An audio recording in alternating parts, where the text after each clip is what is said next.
welcome back to another episode of The Dickinson Adventures. Today we wanted to share... We back, baby!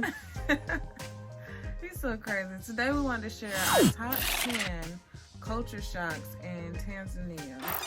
So before we start this, I just want to say to our sisters and brothers across the water, we are not trying to be disrespectful in any kind of way. Yeah.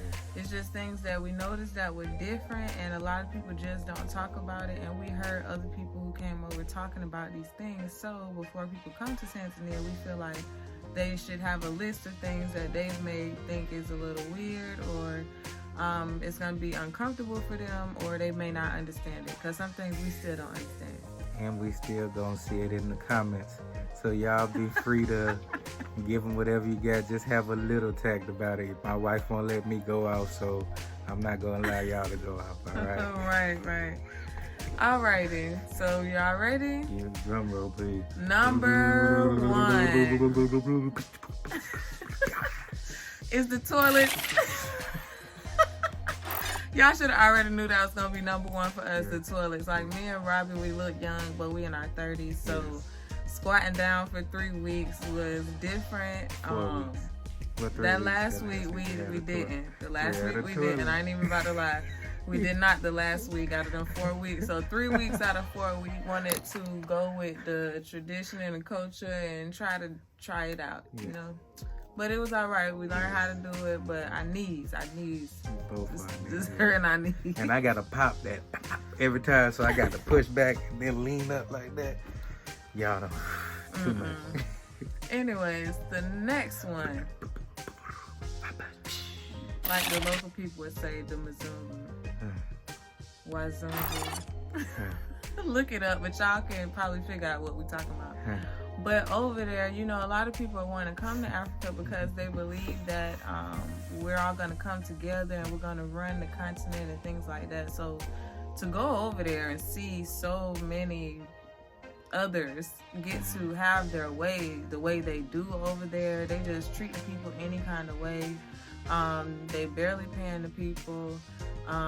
They're sex trafficking them, like we've seen it like with our own eyes. And I ain't said it, she said it. Yeah, I'm not gonna go into any more detail because we're here on YouTube, but we are starting another platform where we will be able to speak freely about each one of these topics, because it's a lot of things we want to tell y'all. I'll be able to speak freely. Another thing about that kind of was weird was, like I said, we were at the Arusha Bible College, and we asked our host like if she thought Jesus was white or black, just to see where her mind was, you know. And she said to her, he's white.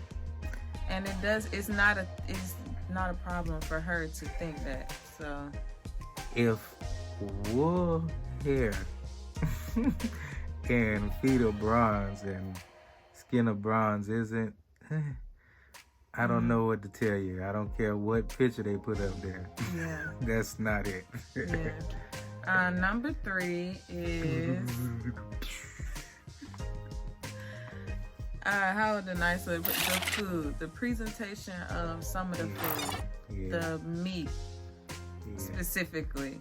When we go to the grocery store here, we used to meat being like in packages and things like that. Nice and pretty. But when we went there, it was hanging from the ceiling.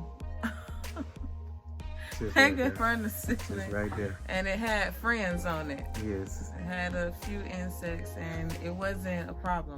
And all I want to say is, all they need to do is get one of them little fans that down the doorway. Don't tell them what they need to do. That's gonna be. Don't say that. But it'll be good. I mean, but the meat. One thing, the meat you can tell was fresher. Everything we ate was fresh. We didn't eat a lot of beef here. We ate beef a few times there. Yeah, even with it being like that, we not gonna lie, we did eat it. We just cleaned it. Yes, and the lady told us about cleaning with lemon or lime. And you squeeze that on your meats, and the acidity, I guess that's the right word, gets it all out of there. Yeah. So the next culture shock is the women shave their heads. Yeah. So we didn't understand this when we first got there. We're just looking around like, why does everybody have almost the same haircut? But we just found out that's the culture. That's just Barbershops how it is. getting money. Don't say that. How much you paid for your tape up? Let them know really quick. Just a little snippet. Like 2,000 shillings. 2,000 shillings is less than a US dollar, y'all. Yes. So the next thing that was a shock is the people's relationships, and not nothing bad or anything, just the way they were with each other, how everybody was really like family. Yes. How you could tell people were strangers and they were really helping each other. Like in America, we don't do that. So that was like a really big shock with that. Even with like the fighting, they really don't fight. Like we said before, it's just more like a little pushing match. Listen, don't go over there trying to fight nobody, because you got to tone it down to like 3 when you get ready to fight over there, all right? So if you can't fight over here, you probably do all right over there. But and go ahead. Go ahead. And the clothes. Over here in America, we have this idea of what African clothes look like. They don't wear that stuff. You're the only one with African clothes on. You're going to be the only one. Right. They wear what they want to wear. They wear more modern clothes than what we expected. And the last thing I say about that is the men.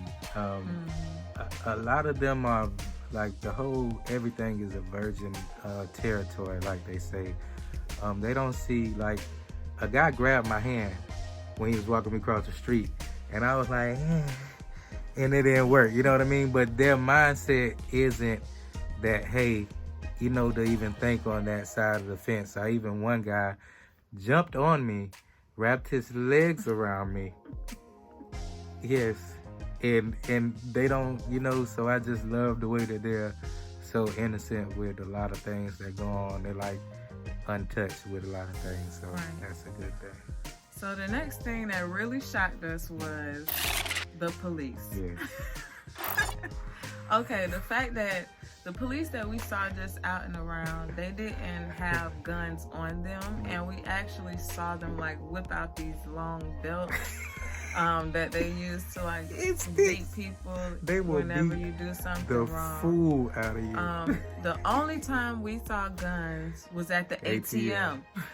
It was crazy. They had like these big old, like long, shiny, like silver shotguns. They had and AKs. Yeah, a lot of them was silver and different. I never seen nothing like that. Right. So that was really really a shock for us, because we had to keep going to the ATM. Yeah. So it's like, dang, y'all everywhere. And my one encounter with police, I just yelled out, American. I'm American. King of Reza. And they wasn't even trying to do that to him. He was just scared. That lets you know how traumatized we are in America. Me. So, the next thing is the immigration and like the immigration laws and stuff. When we were going through the airport, like the check after check after check, even on a ferry, the check after check after check. It'll make you feel like you're a criminal. Don't put your passport away. Don't. Until you're out of wherever you at. And even when you get out, just hold it out for about 2 more minutes, because somebody gonna come and check it. Yeah, that was crazy. Another shock for us with kind of having to do with the immigration laws and things is you yourself cannot buy land in Tanzania by yourself. Yes. That was a shock for us, because we see a lot of YouTube videos saying, oh, go to Africa, you can get this land and stuff like that. But we found out over there, like, you can't just buy it by yourself. And you cannot start a business. Yeah.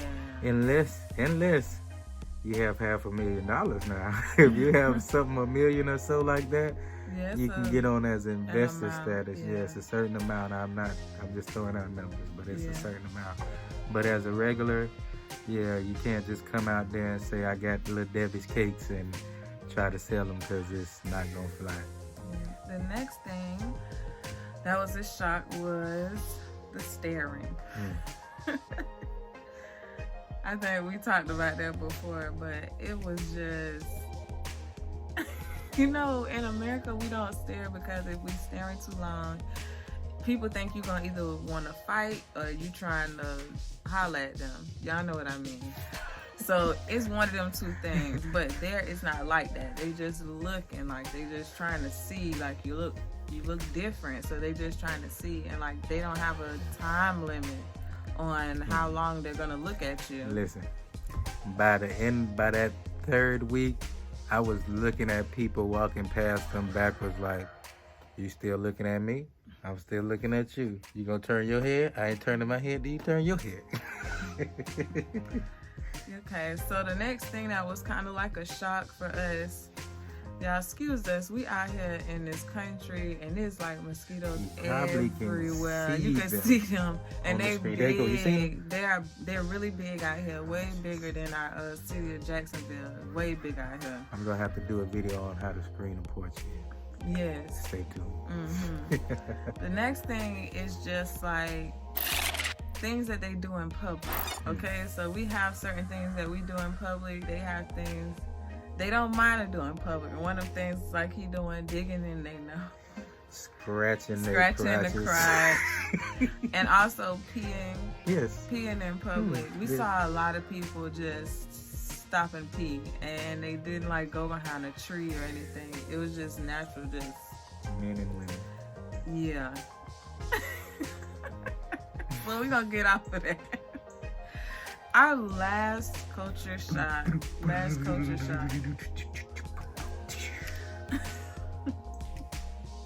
And y'all probably gonna be so mad at us for this. So sorry.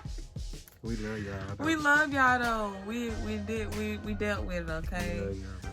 The last culture shock was the body odor and lack of personal space.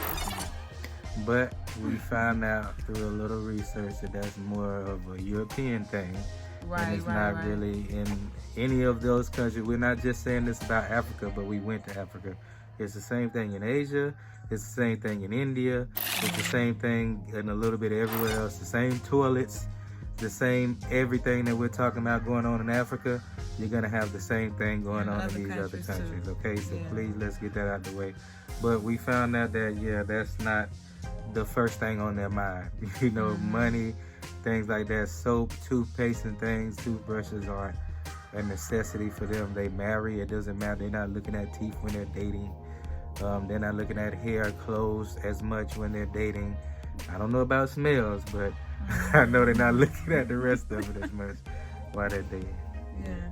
But even though we had these 10 things that were just like a shock to us, we still like and loved, I would really say loved Tanzania. We love the beauty, we love the culture, like we love everything about it, even the food. We love the food. Like we told you, we ate the food, so we not even gonna sit here and act like it was good. Like we didn't eat the food with the flies and all. Like I'm not even finna act like we didn't. We did. Yeah.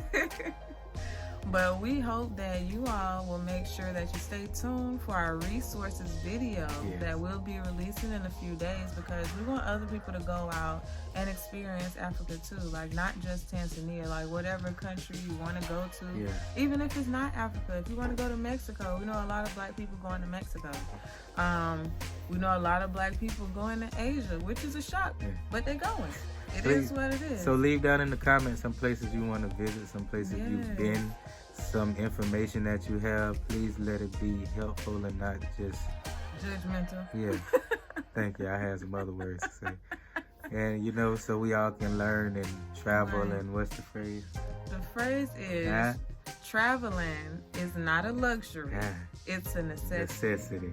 We feel like you need to travel so that you can learn things that you cannot learn anywhere else. It's things that we learned in Tanzania that we could have never learned or experienced here in America. Things we're most grateful for, things we respect a little bit more, things that we don't take for granted as much, things that we're ready to get back and see. So, Yes, and I know y'all hear our roosters back there. We have 2 of them that like to compete in the evening time. So hopefully we'll be able to go back there and show you our animals sometime in between doing our chores and stuff like that. Yes, they big, y'all. They out here everywhere. I will also say this is more mosquitoes than we saw when we was in Africa. Except at nighttime. If you don't got no net, they gonna get you. They gonna get you. But thank y'all all for watching, and we hope that you'll stay tuned for another episode of The Dickinson Adventures.